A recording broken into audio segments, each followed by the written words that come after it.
Fala galera, Matheus aqui e começou mais um Mercado Touro. Ou pelo menos é isso que muitos estão pensando neste momento. Talvez você até acredite nisso, talvez não. Eu pessoalmente ainda tenho minhas ressalvas, mas neste vídeo nós estudaremos juntos essa questão com um olhar imparcial. Semana passada nós tivemos a mais recente reunião do Fed, cobrimos tudo aqui nesse canal, mas eis que o dia seguinte foi tão ou até mais interessante do que a própria reunião em si. Depois do nosso amigo Powell ter tentado dar uma paulada nos mercados com a conversa de mais alguns apertos nos juros, o mercado mostrou que não estava nem aí para o que o Powell dizia. É realmente impressionante o nível de falta de credibilidade que o Fed está apresentando neste momento. Quando eu comentei sobre o discurso do Powell dizendo que aquilo mais parecia, uma tentativa de convencer a opinião dos mercados do que uma tentativa de atuar aí de forma técnica para combater a inflação, eu até cheguei a pensar depois daquele vídeo, se eu não estaria sendo assim excessivamente duro nas minhas colocações. Mas depois, lendo aí o que diversos analistas do mercado escreveram também sobre o assunto, eu percebi que eu não fui o único que saiu de lá com esta imagem. E talvez seja justo ter esta imagem, talvez seja justamente por conta disso que no dia seguinte o mercado disparou com novas altas, apesar de todo o falatório do Fed. Antes da reunião, muitos ursos estavam na expectativa de que esse seria o tão esperado momento de piora no humor dos mercados, mas eis que isso não aconteceu. E muitos já estão clamando que isso seria o início de um novo mercado touro.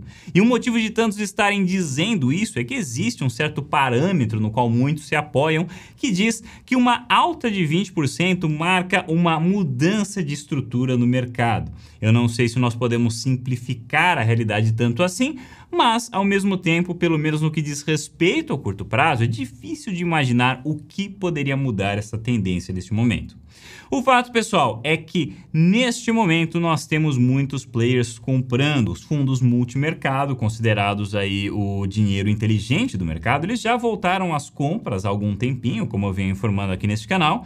Eles não estão mais comprando os gigantes de tecnologia, Entrar nessa operação agora talvez seja um pouquinho tarde, mas eles estão agora comprando o setor financeiro americano, que meros 3 meses atrás estava com um banco quebrando atrás do outro, mas que agora parece estar se recuperando, pelo menos em termos de preços no mercado. O que acontece é que estes fundos eles estão com muito dinheiro parado e esse dinheiro está começando a pesar nos bolsos deles. Afinal de contas, como que os gestores dos fundos conseguiriam explicar para os cotistas que eles ficaram de fora, sendo que havia uma festa rolando? É como eu venho dizendo já há alguns vídeos para vocês, até mesmo os grandes gestores do mercado sofrem do famoso medo de ficar de fora, porque eles também têm chefes, os cotistas para quem eles precisam prestar contas.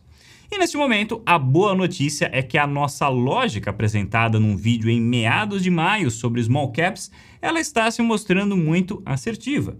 Neste mês de junho, o índice deste grupo já acumula uma alta quase 2 vezes maior que a S&P 500.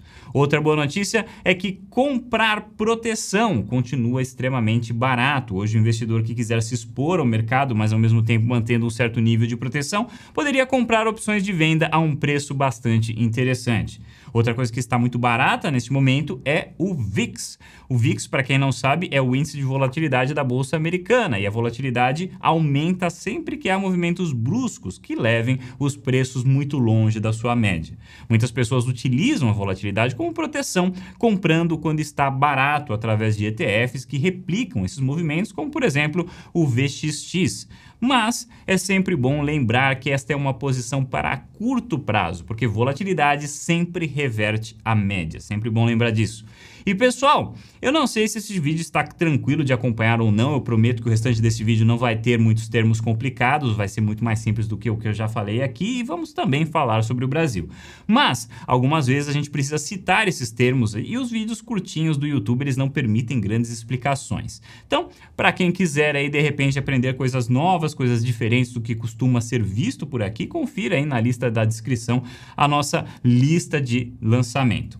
E voltando aqui para o nosso vídeo, o fato é que este mercado está mais difícil do que o normal para todo mundo.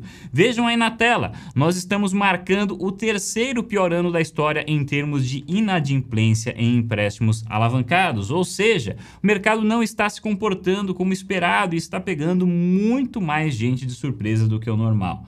Os únicos 2 anos que foram piores do que o atual foi durante a pandemia e durante a grande crise de 2008. Só que ao contrário dessas últimas ocasiões, a surpresa desta vez são as altas que estão marcando presença nas bolsas e talvez isso explique o desespero do Fed na última reunião. É interessante que existem 2 regras muito famosas no mercado, né? A primeira delas, tenho certeza que todo mundo já ouviu falar, não lute contra o Fed. E a segunda, que também é muito famosa, é não lute contra o fluxo, ou em inglês, don't fight the tape. Em geral, quando o investidor se coloca contra uma dessas correntezas, ele acaba sendo engolido pela correnteza, né? Acaba engolindo água nesse processo. Mas o problema é que atualmente o fluxo diz uma coisa e o Fed diz outra totalmente inversa. Então, inevitável que o investidor tenha que se posicionar contra uma dessas forças neste momento. Dada a baixa credibilidade do Fed, muitos estão preferindo lutar contra ele. Agora, nem todo mundo está otimista neste momento. Em geral, os grandes ursos que vinham destacando as fragilidades dessa recuperação continuam insistindo nisso, continuam insistindo que, embora os indicadores técnicos, né, a ação dos preços esteja aí dando sinais de continuidade das altas, os fundamentos ainda não estão lá. Vocês devem se lembrar deste gráfico que está aí na tela do Mike Wilson, ele que soltou isso com um alarde no começo do ano e nós até comentamos isso num vídeo aqui. Foi aquele onde ele fazia um paralelo com o Monte Everest, dizendo que os mercados estavam se aproximando da chamada zona da morte, porque os múltiplos das empresas estavam muito caros e de lá para cá eles apenas se tornaram ainda mais caros.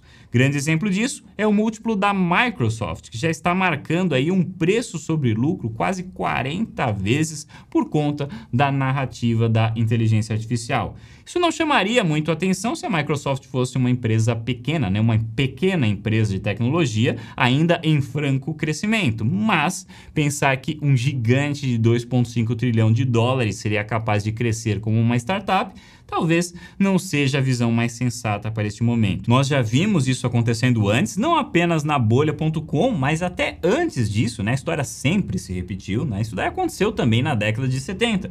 Naquela época, o touro vinha correndo solto, liderado aí por nomes como Xerox, Polaroid, que também chegaram a ser negociadas por múltiplos próximos das 40 vezes o seu lucro, mas o final dessa história todos nós já sabemos. O Fed elevou os juros e o mercado voltou a ficar sóbrio quando percebeu que empresas tão grandes assim não deveriam ser precificadas como ações de crescimento.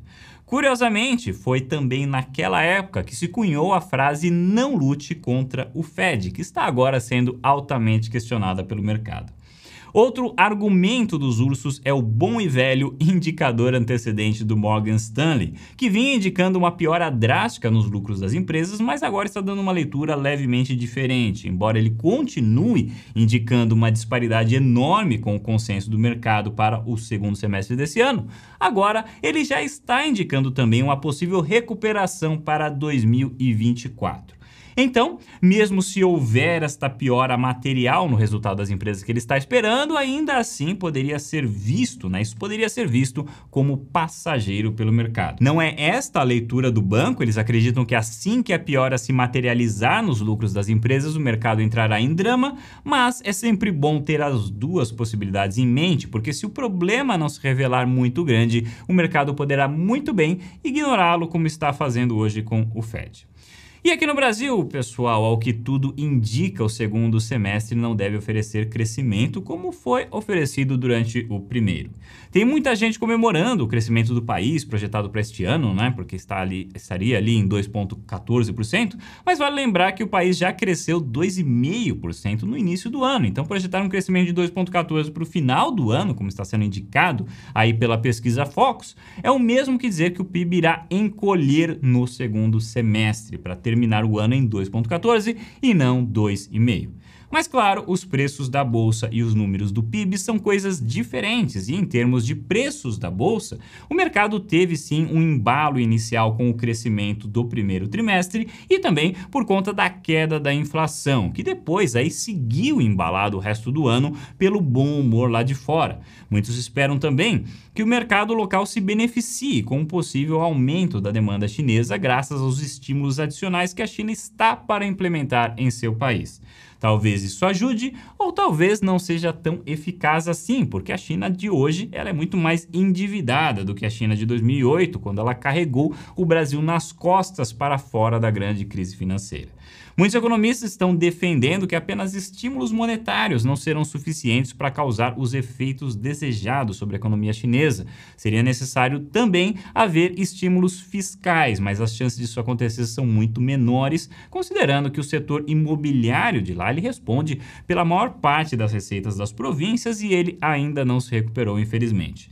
Outra grande expectativa para manter os preços da B3 em alta, além, é claro, da continuidade do bom humor externo, é que o Bacen consiga finalmente entrar em um ciclo de afrouxamento dos juros. Por enquanto, isso ainda é bastante incerto. O próprio diretor de relacionamento do Banco Central, Maurício Moura, veio a público 2 semanas atrás dizer que a redução da Selic ainda depende de 3 questões. Essas 3 questões seriam a inflação estar em baixa constante, as expectativas da inflação também estarem em baixa constante e também uma ponderação deles ali sobre os riscos, né? Que nada mais é do que avaliar os riscos internos, como a aprovação do pacote fiscal pelo Senado, meta de inflação, essas coisas aí. Muitos economistas ainda têm dúvidas, né, com relação à inflação e acreditam que ela deva subir, né, voltar a subir durante o segundo semestre deste ano. Então, talvez por conta de tudo isso, o mercado ainda esteja muito tímido na sua precificação com relação aos cortes dos juros. A taxa implícita nos contratos futuros do mercado é de hoje 2,5% para o final deste ano.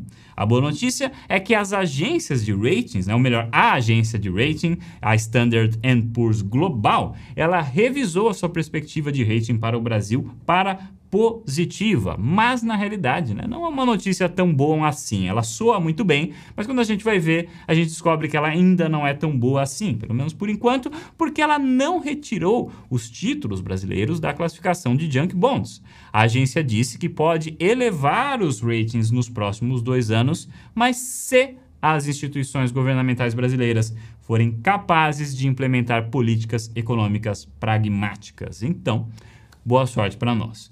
Mas, independente do que vier a acontecer, uma coisa é inegável, a B3 segue repleta de empresas baratas. Resta apenas saber até quando elas se manterão baratas. Pessoal, não deixe de checar a lista na descrição para receber um cupom com lançamento, né, com desconto maior do que o preço oficial de lançamento. Muito obrigado por assistirem e até o próximo vídeo.